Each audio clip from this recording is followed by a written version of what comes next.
What is wrong with this SJW? I don't understand. That just sounds like something we should all be aspiring to. You know, we should all be walking proudly in the streets, holding signs up high that proclaim, I am a satanic justice warrior. What do you mean that's not what it means? What does it mean then? Google it. What does math have to do with anything? Oh, this is some kind of internet thing. Okay, I'll be right back. Sorry, I was distracted by porn. Oh, this bullshit again.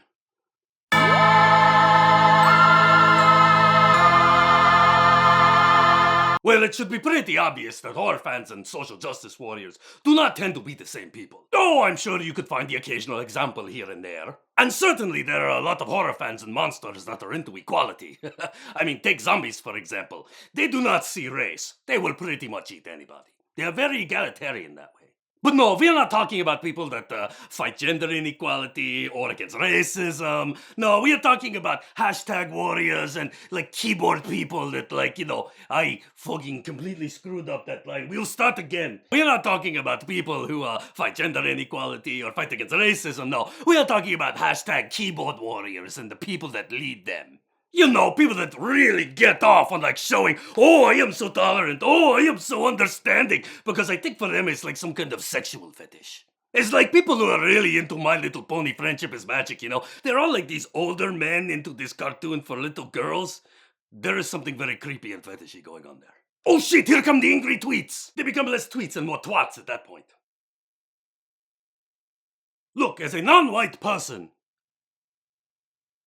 mostly, let me tell you about every time a Twitter argument or an article talking about racism in video games or movies has ever helped me.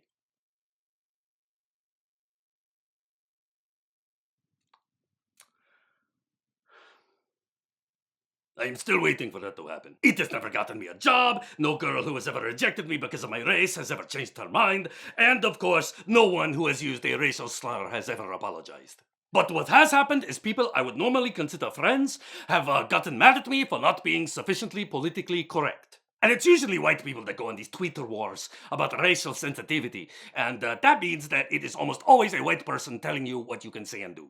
Now, while this sort of thing has always been going on, this most recent form of social justice warrioring has really happened because of the Gamergate. And I think most horror fans looked at that and went, some girl makes a game about depression that no one plays, and what do you care? You don't buy games, seem pretty simple. Journalistic integrity? What are you talking about, these video games? No, you are mad because a bunch of snooty bloggers got on their high horse and then blamed you for the evils of society. And on that level, I think horror fans knew exactly where you were coming from. You see, we are very used to these arguments because there has never been a time when we were not having them. Literally never. Back in the 1800s, they were always trying to shut down the Grand Guignol Theatre. Back in the 50s, when they were trying to get rid of horror comics, there was a book written by a Dr. Frederick Wortham called Seduction of the Innocent. I read it because at first I thought it was an instructional manual. The title fooled me. In it, Dr. Wortham argued that horror and crime comics straight up caused juvenile delinquency. Like, flat out caused it. And if you read that book and look again at the arguments of someone like Anita Sarkeesian, you will find they are the same damn thing. Just replace the word children with women. In the 70s and 80s, arguably horror's golden age, people like Roger Ebert were saying that I Spit on Your Grave was exploitative and demeaning to women.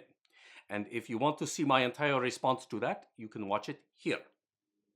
But parents were also getting mad at movies like Gremlins and Silent Night, Deadly Night, saying it would emotionally scar their children. Oh yeah, trigger warning, horror movies are scary. Hide your kids, hide your wife. Hey, let's be honest, what movie scarred you more as a kid? Silent Night, Deadly Night, or Bambi? Yo, what about that Old Yeller? Looks like you're gonna have to kill your own dog, son. Old Yeller. If you want to be a man, you'll do it! Horror movies only wish they could scar children like that.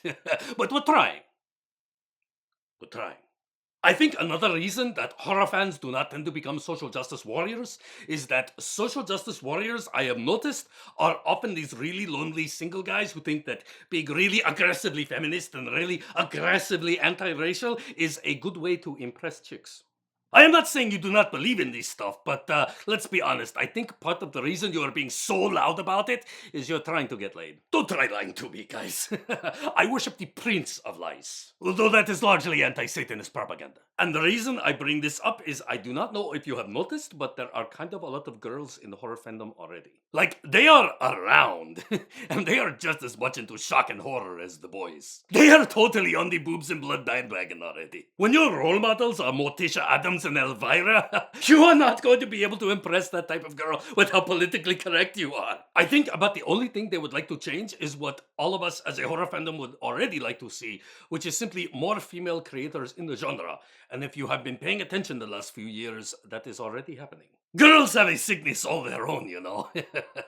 In fact, many female filmmakers who are already established got their start in horror movies. But really, I think the biggest reason horror fans do not tend to be SJWs is because to be a horror fan, you pretty much have to be hardcore freedom of expression. And I really don't think that SJWs understand how close to the censorship line they really get. It's like that close.